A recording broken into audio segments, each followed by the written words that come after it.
Lenaola is publicly accused of threatening one of the petitioners, Senator Okia Mtata, with the ruination over his stand on the court judgment. And he told Mtata that he is not an Emormor, which is the king of the Teso. And the Chief Justice has gone out to a funeral in her village and defended the judgment even before she gives out the detailed ruling. Supreme Court is now in politics. And she said that the ruling was inspired by God. I believe it was inspired by the devil.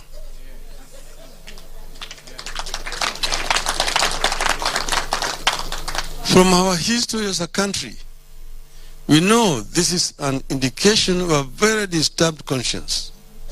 It is the evidence of a court that sold its soul. The actions of the Chief Justice are clearly sycophantic.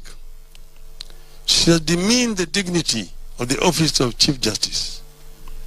In less than a year, she has destroyed what her predecessors achieved in 10 years. As if this is not bad enough, there's clearly a push by the executive to own the judiciary through illegal actions that amount to bribery.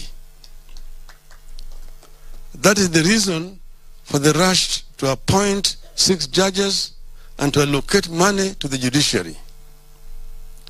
That is the reason for the rush by the executive to allocate specific amount of money to the judiciary.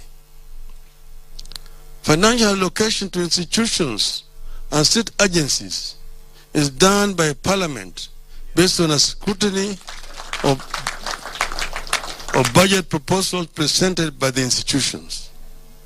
In this case, the executive has given itself that role. It is a plain attempt to capture the judiciary through bribery. How else do you say, I'm going to give the judiciary every 3 years, I'm going to increase your budget by 3 billion shillings. How do you know how much judiciary requires this year, next year, 10 years from now? Not that we oppose the judiciary being given funds, but it should be done through legally channeled institutions and at the request of the judiciary. As I stated throughout the campaign, we believe in the rule of law and democracy. We believe in autonomy and independence of the judiciary and separation of powers between the 3 arms of government: the judiciary, the executive, and the legislature.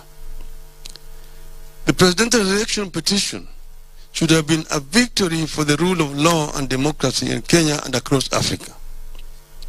Our expectation has been that every Supreme Court petition and each Supreme Court decision strengthen the rule of law and deepen democracy in our country. Today, I have fears about where Commerce ruling leaves our election and democracy now and in the future. And I'm told they're saying that, 2017, we did give them a ruling in their favor by dismissing, by nullifying election of our sitting president, and then they refused to run in the subsequent election which had been ordered by the judiciary. We did not refuse.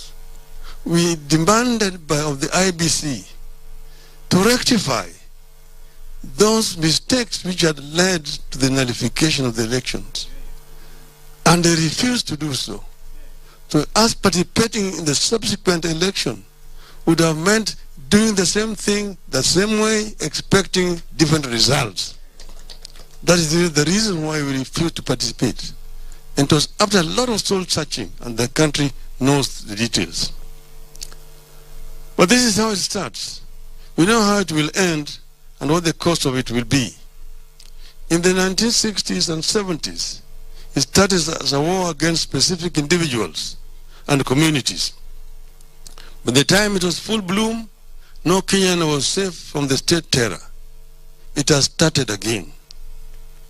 You have three urgent tasks that we must not fail in, and on which we must embark on immediately.